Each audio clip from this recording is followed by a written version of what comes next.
Ya Nabi, salam alaika.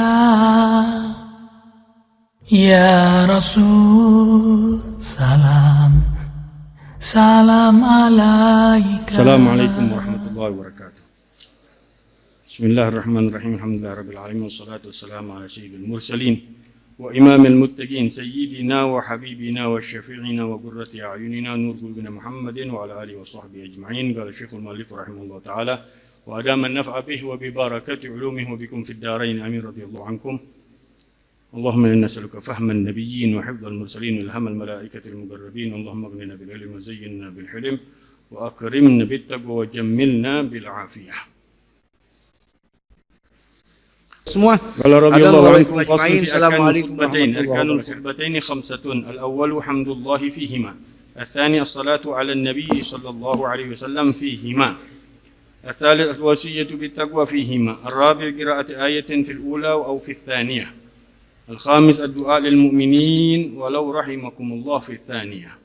وشرطهما إسماع 40 جماعة والموالاة بينهما وبين الصلاة وطهارة الحدث الأصغر والأكبر وطهارة النجاسة في الثوب والبدن والمكان والقيام إن قدر وستر العورة والجلوس بين الخطبتين بقدر الطمأنينة وأن تكون العربية وبعد الزوال.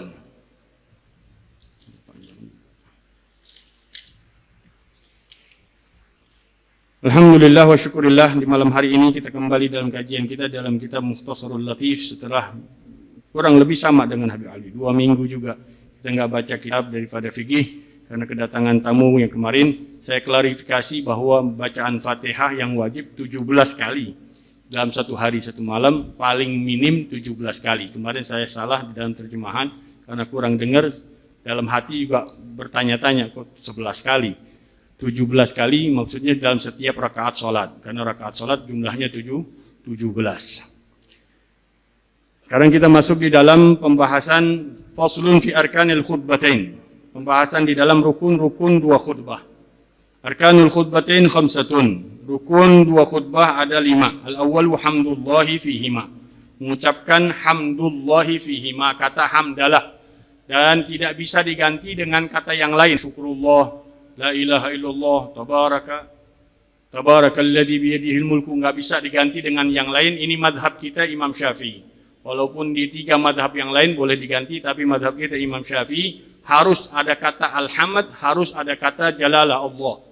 Boleh alhamdnya dengan istighaqnya, boleh ahmadu, boleh ana hamidun lillah, ahmadullah ta'ala, nahmaduhu wa nasta'inuhu, boleh dengan nahmadullah wa nasta'inuhu. Mesti ada kata alhamd, mesti ada kata Allah. Alhamdnya boleh dengan dengan istiqaq. Istiqaq dengan perubahan daripada bentuk sarafnya. Bentuk saraf daripada kata alhamd. Boleh dengan ana hamidun lillah, nahmadullah ta'ala, hamdalillah, boleh. Yang penting ada kata alhamdulillah dan ada kata Allah. Tidak boleh diganti dengan kata Ar-Rahman. Kata Allah itu juga tidak boleh diganti dengan lafaz-lafaz nama-nama Allah yang lain. Harus dengan kata Allah. Itu daripada rukun khutbah yang pertama dan yang kedua.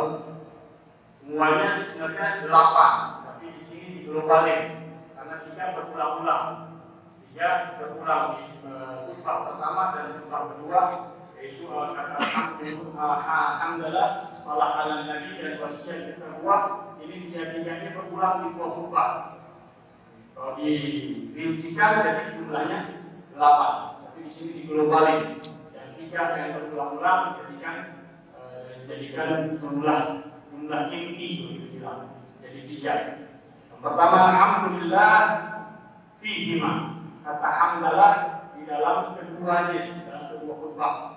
Harus dengan kata alhamd atau istiqaqnya, perubahan katanya di dalam bahasa Arab sorofnya, dan harus dengan kata lafzul jalalah, harus ada kata Allahnya.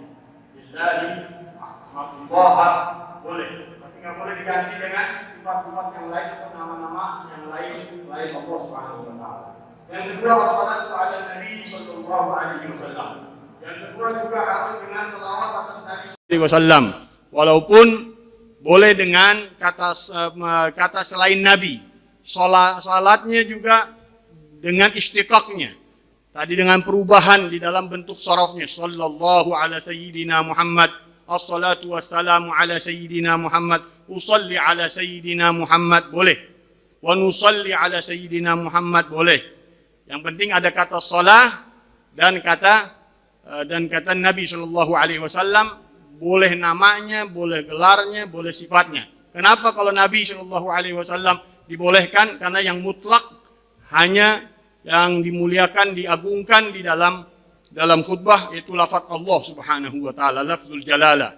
Hingga Nabi sallallahu alaihi wasallam boleh menggunakan nama-nama penggantinya, nama-nama gelarnya atau nama-nama yang lain selain Nabi Muhammad sallallahu alaihi wasallam. Boleh nusalli ala Nabi, boleh nusalli ala sayyidina Muhammad, boleh nusalli ala sayyidina Ahmad, nusalli ala sayyidina Yasin, boleh dengan nama-nama yang lain selain Nabi Muhammad sallallahu alaihi wasallam, tapi tetap harus menggunakan kata salah. Enggak boleh rahimallahu ala Muhammadin. Enggak boleh dengan kata selain salat, kecuali digabung. Allahumma salli warham wa karrim wa barik wa azzim ala sayyidina Muhammad. Boleh. Kalau sebagai tambahan boleh, tapi inti enggak boleh. Sebagai inti dia enggak boleh. Hanya dia doang, rahimallahu ala sayyidina Muhammad. Enggak boleh. Atau barakallahu ala sayyidina Muhammad, enggak boleh. Radhiyallahu ala sayyidina Muhammad, enggak boleh. Harus ada kata salawatnya dulu. Kalau digabung boleh. Mau di depan atau di belakang. Rahimallahu ala sayyidina Muhammadin sallallahu alaihi wa alihi wa sahbihi wasallam. Boleh kata ulama. Yang penting ada dhamir yang bersambung kepada Nabi Muhammad dan ada kata salawatnya. Ada kata salawatnya. As-salatu ala Nabi sallallahu alaihi wasallam. Yang kedua, salawat atas Nabi sallallahu alaihi wasallam di dalam keduanya, di dalam dua khutbahnya. Mesti ada kata salawat kepada Nabi sallallahu alaihi wasallam. Ats-tsalits al-wasiyatu bit-taqwa. Wasiat dengan ketakwaan. Wasiat dengan ketakwaan boleh dengan awamir, dengan perintah aja. Aw amrun bil ma'ruf, aw nahyun 'anil munkar, aw amr bit ta'ah, aw tarkul lil ma'siyah. Boleh kita nyaranin, nganjurin, nasihatin, wasiatin dengan untuk bertakwa dengan Allah, hanya kerjaan taat aja kita bahas. Tentang bab syukur aja kita bahas. Yang kecaman-kecamannya kita nggak kupas. Ancaman-ancamannya orang-orang yang tidak bersyukur sama Allah Subhanahu wa taala kita nggak kupas. Kata ulama boleh. Yang penting ada amr bil ma'ruf, ada amr lit ta'ah, perintah ketaatan atau perintah ma'ruf di dalam wasiatnya, di dalam bahasa takwanya. Yakni bukan hanya kalimat takwa tapi makna takwa pun boleh. Apalagi dengan biasanya kalau orang-orang yang udah biasa langsung usikum wa nafsi bi taqwallah. Sudah cukup. Karena mencakup tuh taqwallah, imtithalul awamir wa jinabun jawazir. Perintah kepada kebaikan dan mengecam daripada perbuatan yang dilarang oleh Allah Subhanahu wa taala. Itu harus ada di dalam dua khutbah. Ar-rabi' qira'atu ayatin fil ula aw fil tsaniyah. Membaca ayat boleh ada pilihan. Di yang pertama boleh khutbah yang pertama atau khutbah yang kedua, tapi afdalnya di yang pertama. Biasanya langsung juga tuh para penceramah, para khatib langsung ittaqullah ya ayyuhalladzina amanu taqullaha haqqa tuqatih wa la tamutunna illa wa antum muslimun. Biasanya langsung begitu, langsung baru dia bicara tentang bab takwa. Itu diboleh di pertama khutbah atau di kedua khutbah, boleh pilihan. Tapi afdalnya di pertama. Yang kelima, ad-du'a lil mu'minin walau rahimakumullahu fid tsaniyah. Doa untuk orang-orang yang beriman, baik yang hadir atau yang gaib. Tapi yang lebih afdal kepada yang hadir dahulu. Kalau dia langsung kepada yang gaib, nggak boleh katanya, tanpa menyebutkan kata rahimahullah, rahimahumullah. Gaib semuanya, yang hadir nggak disebutin. Kata ulama nggak cukup, mesti disebutkan lil rahimallahu lil mu'minina wal mu'minat wa radhiyallahu anhum wa rahimahum boleh. Cuman kalau dia langsung rahimahullah ta'ala, Allahumma gfir lahum, yang hadir didoain, yang nggak hadir didoain, nggak sah kata ulama. Mesti yang hadir juga didoain dulu, baru masukin yang lainnya. Walau hanya kata rahimakumullah tadi, walau hanya kata rahimakumullah, semoga Allah merahmati kalian, itu cukup kata ulama. Itu termasuk bagian daripada doa.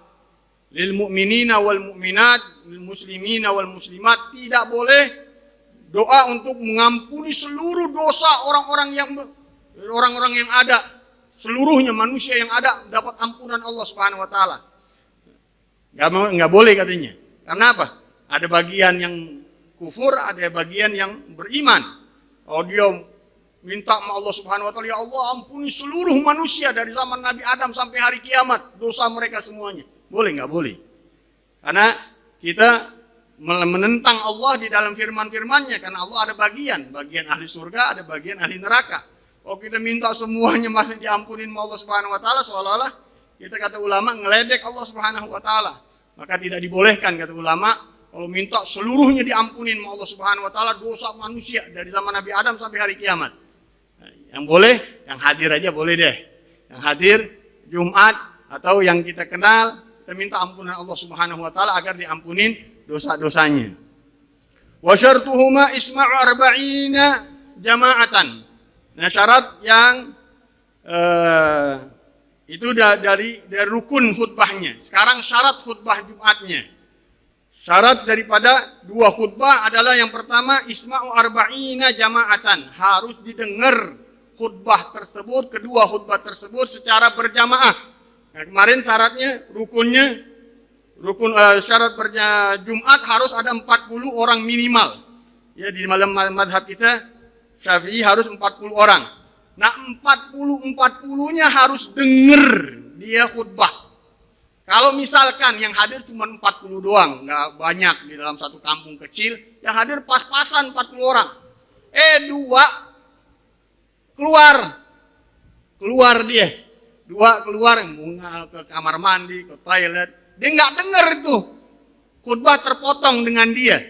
Apa sah? Yang sisanya nggak sah. Kata ulama nggak sah. Kenapa? Karena nggak jumlah 40 orang. Karena syaratnya harus didengar oleh 40 orang. Kalau diganti, misalkan tadi 40, keluar tadi 10, masuk lagi 10 orang juga, tetap 40. Ibn Hajar mengatakan sah. Ibn Hajar mengatakan sah karena yang penting dia mendengar daripada rukun-rukun khutbah tadi. Rukun khutbah tadi didengar oleh yang 40 yang baru masuk. Dan dengarnya juga nggak mesti dia langsung ada di dalam masjid, di perjalanan didengar rukunnya, atau dia masih di rumah didengar rukunnya, boleh kata ulama. Yang penting didengar. Jumlah 40 itu harus mendengar. Nah, sekarang masalahnya kalau ada suara bising sehingga nggak kedengeran. Memang kadang-kadang di kampung, kalau di sini di Jakarta jarang-jarang. Ada orkesan, ada apa aja deh bising. Sehingga apa? Khutbah nggak terdengar sama yang 40. Ibn Hajar mengatakan harus diangkat suaranya sampai kedengeran oleh 40 orang tadi. Kata Imam Romli, enggak. Yang penting kalau seandainya kagak ada tuh kebisingan, didengar nggak tuh memang 40 orang? Dengar, cukup kata Imam Romli. Dua pendapat tuh. Ibn Hajar mengatakan enggak, mesti dengar, dikerasin, maksudnya suaranya harus dikerasin, mengalahkan suara bising yang ada di luar. Itu agak berat itu memang. Nah, sekarang kebalikannya, tidur. Kayak kita nih, banyakan cuma tidur. Apa hukumnya tidur? Sama seperti orang budek yang mu'tamad diibaratkan seperti orang budek. Orang budek sah gak didengerin khutbah Jumat? Gak sah. Hadirnya sah, tapi dia mendengarkannya nggak terhitung dari 40. Karena dia nggak dengar khutbah. Dia nggak dengar khutbah dia. Harusnya syaratnya didengar khutbah. Sedangkan dia nggak dengar tuli. Begitu juga orang yang tidur katanya. Kata ulama dua pendapat. Ibn Hajar mengatakan sama seperti bising tadi. Ada yang mengatakan enggak, sama seperti orang yang budeg. Tapi yang mu'tamad sama dengan orang yang budeg. Itu dia diambil oleh Al-Imam Abdurrahman di dalam kitab Abdurrahman bin Ali Al-Masyhur dalam Bughyah Al-Mustarsyidin. Beliau mengatakan pendapatnya Imam Shibromelisi. Bukan Shibromelisi yang di Ponanas, bukan. Imam Azim di dalam fikih Syafi'iyah. Imam Shibromelisi mengatakan kalau dia tidur disamakan dengan orang yang budeg. Kalau Imam Gulyubi mengatakan tidak, disamakan dengan orang yang tadi kebisingan. Dengan orang yang kebisingan. Tapi itu banyak dilemahkan pendapatnya Imam Gulyubi, yang banyak disamakan kepada Imam Shibromelisi, yaitu sama dengan orang yang budeg. Jadi yang tidur nggak kehitung inti.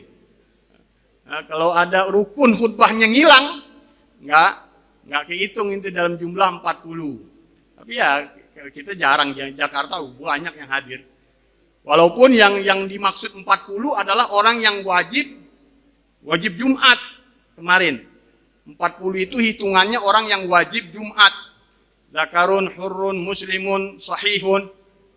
Orang yang laki-laki, orang yang merdeka, orang yang muslim, orang yang baligh, orang yang berakal, kemudian orang yang sehat. Dan mustautin, ahli kampungnya. Orang ahli kampungnya. Itu udah orang yang itu yang hitungannya 40. Ya kalau dia datangan orang-orang dari luar, musafirin nggak dihitung. Yang inti adalah orang kampungnya 40 orang tadi. Wal mualatu bainahuma, dan harus bersegera antara kedua khutbah tersebut. Dari satu khutbah ke khutbah yang kedua harus bersegera. Minimal kata ulama urfan, secara urfiyah, secara adat. Kalau ke bahasa Indonesia diadatin si bahasa adat istiadat, bukan sebenarnya uruf, sepengenalan kebanyakan orang. Kata ulama yang dimaksud uruf di dalam kitab Bughyah adalah gadrur rakaatain khafifatain, sekadar 2 rakaat yang sangat ringan, yaitu dikerjakan hanya yang wajib-wajibnya aja. Disunahkan imam membaca kul huwallahu ahad suratul Ikhlas. Boleh 1 kali, boleh 3 kali. Itu sunnahnya. Tapi yang wajibnya harus bersegera. Kalau nggak ada duduk, kalau nggak dipisahin oleh duduk, ada nggak di sini? Nggak ada ya. Kalau nggak dipisahin dengan duduk, nggak jadi. Nggak dinamakan 2 khutbah. Tetap dia, walaupun dia khutbahnya udah 2, tapi nggak ada jeda, nggak ada pemisah dengan duduk, itu nggak dikategorikan 2 khutbah. Mesti nambah lagi 1. Mesti ada jedanya dengan duduk sebentar. Duduk sekedar tadi 2 rakaat khafifah. 2 rakaat yang sangat ringan. Paling tidak dengan membaca surat Al-Ikhlas tadi. Itu bagi si imam. Kalau imamnya duduk, semua khutbahnya dia sakit. Khutbahnya duduk dengan diam. Diam sekadar bacaan tadi itu. Sekadar baca suratul Ikhlas. Mesti ada jeda antara khutbah pertama dengan khutbah kedua. Kalau dia khutbahnya berdiri dengan duduk. Kalau dia khutbahnya duduk dengan diam aja. Bedain ya antara khutbah pertama dengan khutbah kedua dengan diam sekadar 2 rakaat khafifah. 2 rakaat khafifatain, 2 rakaat yang ringan. Paling tidak dengan baca suratul Ikhlas. Sunnahnya. Wa taharatul hadatsil asghari wal akbar, dan suci orang yang khutbah, khatibnya harus suci daripada hadas kecil dan hadas besar. Tidak makmumnya. Makmumnya nggak disaratin. Yang disaratin adalah imamnya, si khatibnya. Khatibnya bukan imam, khatib. Khatibnya syaratnya harus dalam keadaan suci dari hadas kecil dan hadas besar. Wa taharatun najasa fi thawbi wal badani wal makan, bersih dari najis pakaian, badan, tempatnya. Makanya harus dihati-hati kalau tongkatnya ada benda najis, bersambung itu tongkat dengan benda najis, misalkan di bawahnya ada kotoran. Dia pegang tongkatnya, nggak sah. Kenapa? Itu tongkat ada najisnya. Walaupun kata ulama, kalau bendanya nggak ngikut dengan si imam, nggak bergerak dengan gerakan si imam, nggak masalah. Seperti apa? ya mungkin batasan mimbar itu kalau di atas kan ada batasan mimbar. Nah, di sini najisnya. Dia megang di sini. Misalkan ini ya, gambarannya apa? Ada sini. Mimbar-mimbar yang pakai naik tangga itu kayak di Istiqlal kan ada penghalangnya itu. Penghalangnya. Nah, di sebelah sini ada najis. Dia megang temboknya yang sini sebagai sandaran dia. Apa dia? Gak masalah kata fikih kita Syafi'iyah, gak masalah. Kenapa? Karena dia tidak terbawa dengan gerakan si imam.